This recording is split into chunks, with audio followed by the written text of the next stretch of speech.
দর্শক, আমরা প্রতিদিনই নানা সংবাদের বিশ্লেষণ জানি, দেখাই। আজকে এমন একটি সংবাদ আপনাদের জানাবো যেটি অবশ্যই হৃদয় বিদারক। বাংলাদেশের একজন সংসদ সদস্য চিকিৎসার জন্য ভারতে গিয়ে নিখোঁজ হয়েছেন। তিনি ঝিনাইদহ 4 আসনের সংসদ সদস্য।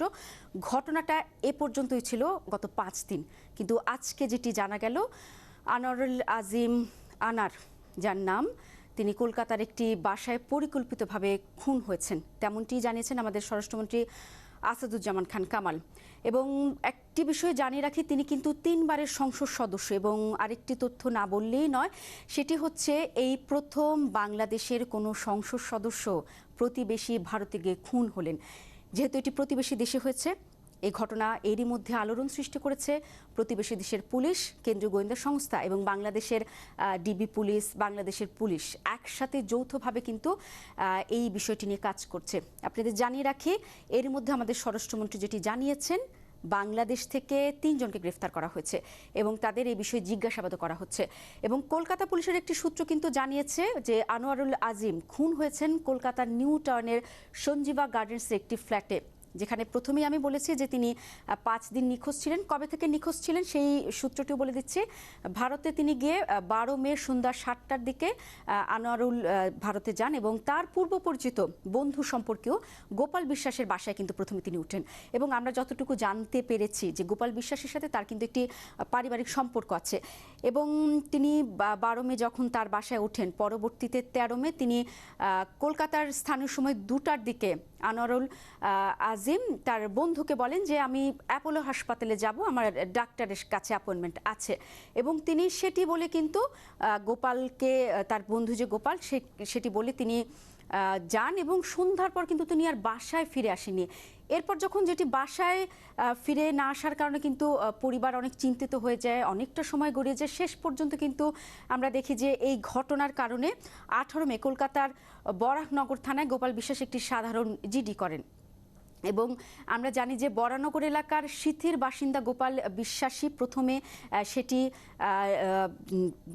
প্রথমে পুলিশকে জানান, সাধারণ ডায়েরি করেন। এবং তিনি যেটি বলেন যে তার বন্ধু তার কাছ থেকে বলে বেরিয়েছিলেন, কিন্তু তিনি আর তার বাসায় আসেননি। কোথায় গিয়েছেন সেটি আপনাদের একটু জানিয়ে রাখি। এবং সেই জানাটা কিন্তু কলকাতার পুলিশ বলছে, এবং সেই জানাটাও কলকাতা পুলিশ বলছে সিসিটিভি ফুটেজ শনাক্ত করে।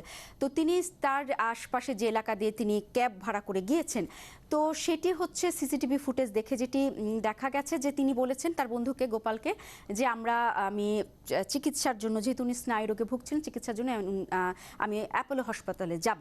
কিন্তু আমরা সিসিটিভি ফুটেজ বিশ্লেষণ করে যতটুকু দেখেছি, তিনি কিন্তু অ্যাপোলো হাসপাতালে যাননি।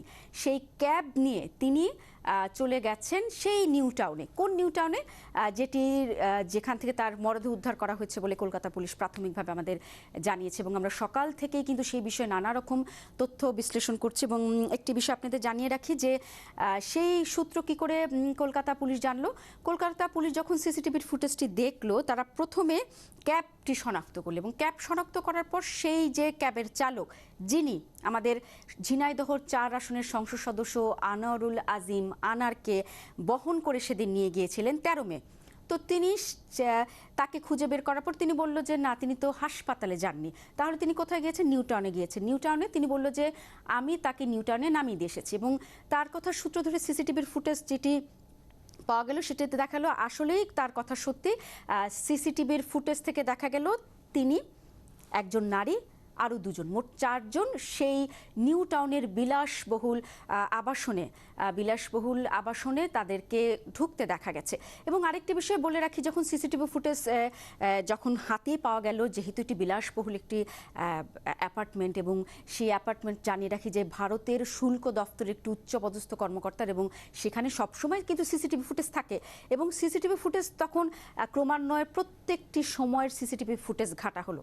দেখা কি গেল যে দফায় দফায় জানিয়েছি, প্রথমে একজন নারী এবং 2 জন পুরুষ, তারা বেরিয়ে আসছেন দফায় দফায়, কিন্তু বের হননি আনোয়ারুল আজিম আনার। তাহলে তিনি কোথায় গেছেন?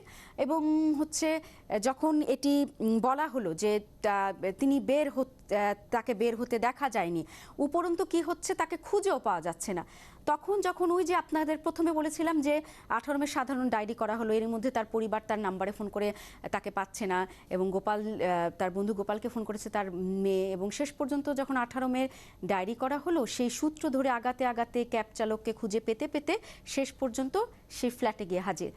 ফ্ল্যাটে জুড়ে হচ্ছে প্রথমে আমরা সকাল থেকে যেটি শুনলাম যে তার মরদেহ উদ্ধার করা হয়েছে, কিন্তু সবচেয়ে আশ্চর্যজনক তথ্য যেটা আপনাদের জানিয়ে রাখে যে পুরো যখন ফ্ল্যাটটি খোলা হলো সেই ফ্ল্যাটে কিন্তু কারো মরদেহ পাওয়া যায়নি। পুরো ফ্ল্যাট জুড়ে আমরা কলকাতা পুলিশ যদি বলি, বরাকনগর পুলিশ এবং ভারতের কেন্দ্রীয় গোয়েন্দা দফতরের তথ্য মতো যদি বলি যে তারা অনেক রক্তের ছোপ ছোপ রক্ত দেখেছেন কিন্তু মরদেহ খুঁজে পাচ্ছেন না। তখন তারা সন্দেহ করছেন যে তার দেহাংশ হয়তো বাইরে কোথাও পাচার করে ফেলে দেওয়া হয়েছে, এবং সেই সূত্র ধরে কিন্তু তারা এগোচ্ছেন।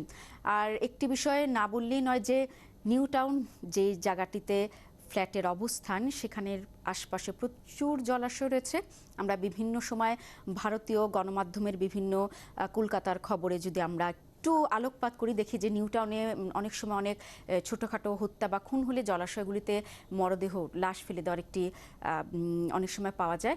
এ জায়গায় আসলে কি হয়েছে সেটি এখনও বলা যাচ্ছে না, কিন্তু পুলিশ কিন্তু সব বিষয় নিয়ে এগোচ্ছে। এবং আপনাদের জানি যে বিধাননগর সিটি সাথে কলকাতার যে বিধাননগর সিটি তারা কাজ করছে, বাংলাদেশের গোয়েন্দা পুলিশ কাজ করছে, কিন্তু এখনও পর্যন্ত সবশেষ সূত্র বলছে তার মরদেহর কোনো কুল কিনারা করা যাচ্ছে না। কিন্তু আমরা এখনো পর্যন্ত বলছি যে তার মরদেহ পাওয়া গেছে, কিন্তু আসল খবর হচ্ছে যে মরদেহটি এই মুহূর্তে কোথায়, কিভাবে সেটি পাওয়া যাবে সেটি নিয়ে কাজ করছে বিধাননগর সিটি পুলিশের সাথে ব্যারাকপুর সিটি পুলিশও কিন্তু কাজ করছে। এবং আপনারা জানেন যে এটি এমন একটি, যেহেতু দুটি দেশের ঘটনা, সেক্ষেত্রে এটি অবশ্যই আন্তর্জাতিক একটি গোয়েন্দা তৎপরতার ভিত্তিতেই করা হবে, কারণ যেহেতু দুজন বাংলাদেশে আটক করা হয়েছে। এবং আপনাদের জানিয়ে রাখি যে একজন এরই মধ্যে ভারতে আটক হয়েছেন, মোট 3 জন যদি দুই দেশ মিলে বলি, এবং তিনি বাংলাদেশের একজন 3 বারের সংসদ সদস্য, যেহেতু তিনি অবশ্যই জনপ্রিয়। এবং ঝিনাইদহ 4 আসনে আমরা দেখেছি সারা দিনই হচ্ছে